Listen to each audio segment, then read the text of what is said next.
Hey fellow Vault Dwellers, it's Angry Turtle and welcome to Turtle Corp HQ. As you can see, we are in the Turtle Corp HQ. Hashtag save the Brahmin. If you have no idea what I'm talking about, you missed the latest Turtle cast. But now, the most requested topic. Energy weapons and incoming changes. That's what we'll be talking about in this video. We'll be comparing live game version to the PTS. And basically, to do the quick introduction, I already was talking about difference between energy damage and ballistic damage quite a long time ago, covering how it works in the current game version in details. If I will find this video, I will just link it into the pinned comment. But now just a quick recap. Basically, let's take this Blooded 50 cal that is doing 147 damage per shot and compare it to this level 40 Gardeling Plasma that does 152 damage per shot. Assuming we are on the live game version, if I will be shooting a target with equal damage and energy resistance with this Gardeling Plasma and this 50 cal, even though the damage per shot on paper is lower, will be doing significantly higher damage than this Gardeling Plasma per shot. The incoming changes are going to fix that. On the PTS, if I will be using this Gardeling Plasma versus this 50 cal, the situation changes. This Gardeling Plasma will be doing slightly higher damage than this 50 cal. And that's the recap. Now let's go for the comparison between live game version and PTS. For this comparison, I will be using those 7 weapons. And I know that's not all the weapons we have in the game, but you can basically use knowledge from this video over any other weapon. If it's commando weapons, the same rules will apply. If it's melee weapon, the same rules will apply. Basically, I have here example of mixed damage, ballistic and energy that will be compared. We have example of fire damage that will be compared. We have one example of mixed cryo and ballistic damage with explosion from Recon Hellstorm missile launcher. We have as well comparison for some weapons, anti-armor versus blooded like this flamer and this Gardeling Plasma. Gardeling Plasma, of course, pure energy damage, and we'll be comparing that too. Plus this Gatling laser that represent energy damage with really high fire rate. For all those experiments we'll be using basically the same build. I will show you what I'm running as we go, but what you need to know, basically the same build, comparing live game version, then PTS, back to live game version, PTS, with each of this weapon. And now I will just quickly show you my loadout for first, the adventure server, our live game version server. And this is what I'm running in here, including all the perks and legendary perks.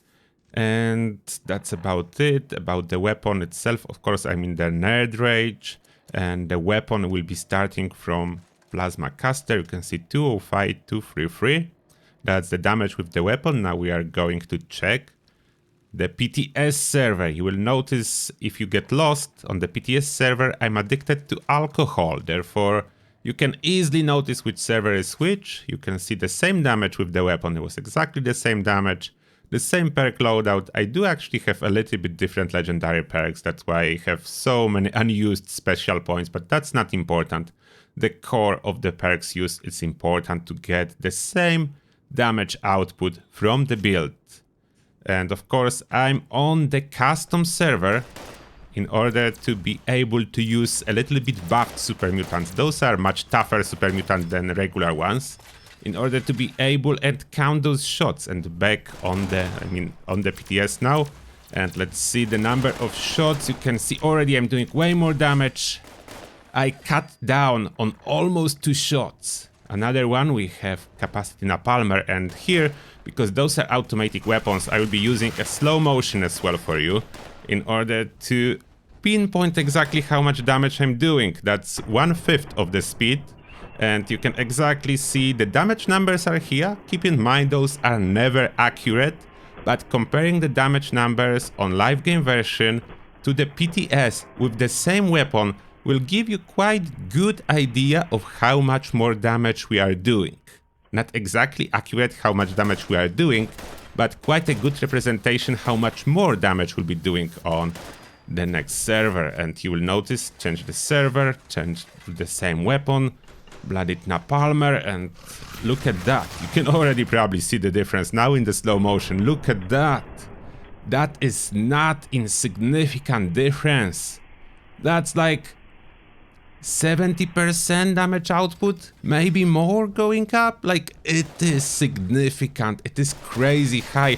You will see with all the weapons, especially blooded weapons. Blooded weapons benefit the most. I would say anti-armor benefits the least. Blooded weapons the most, and all direct damage increase prefixes like aristocrats will be higher. I will need to redo my list of best legendary effects because anti-armor will be pushed slightly lower for all those energy weapons. It will not be pushed out, it will still be very good, but blooded is going up and all direct damage increases are going up. You can see the cryo damage from the missile launcher in here, and I need to use like 6 missile to kill 1 super mutant, that on the live game version. And now for the comparison, the same missile launcher, the same build, public test server, and we have like, it was like 3 shots already, 4 shots. Yes, he's dead. 4 shots, then that's a difference.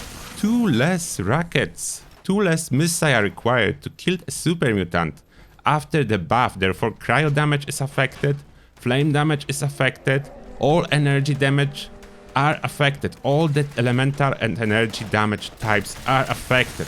It's still not very usable weapon, as you can see, a lot of missile used, and that's a low health build with a lot of perks. Then still not very useful, but more powerful than it is now. Now we're going for the flamer, and this time anti-armor. As I said already, I'm expecting here to have less benefit, but it should still be beneficial.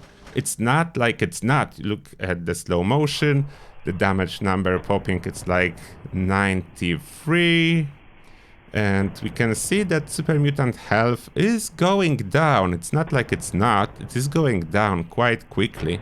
And look at the benefits if we'll be fighting bosses with those empowered weapons. Wow, the Colossus fight will be even shorter. Now we are going for the same AA Flamer, and that's the PTS. And look at that. You can probably already tell by the damage numbers alone that we are still getting like 50%, about, like, it's a raw estimate, like 50% damage increase. You can clearly see that the health is going down faster. It's not only damage numbers, you are actually doing more damage.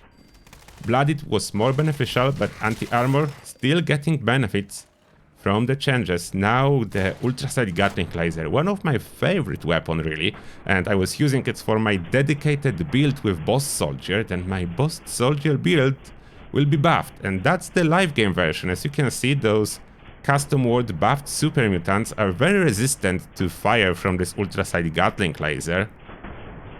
Yeah, I need to shoot it a lot. Normal super mutant of course will die much faster, but that's the point of using the beefed up ones in order to see the difference more clearly. In the future I will be probably doing like a ranking for legendary effects, and I will use regular super mutants, but here it's way easier to notice on harder super mutants. Increased difficulty on super mutants, and that's the PTS. Let's see if there will be a difference in slow motion. And we are firing. The damage numbers, yeah, the damage numbers are going up by a lot. I don't know exactly how much percentage wise, but we are doing more than extra 50% damage, because that weapon was like really low damage per shot before. Then benefit is even more clear.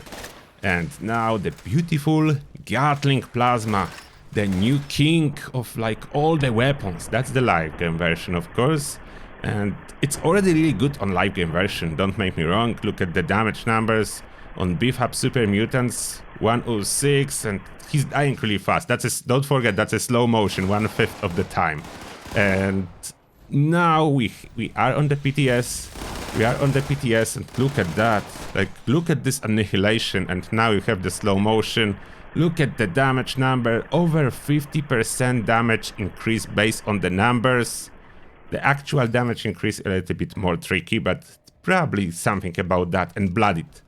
That's the thing now. Blooded and anti-armor on live game version almost the same.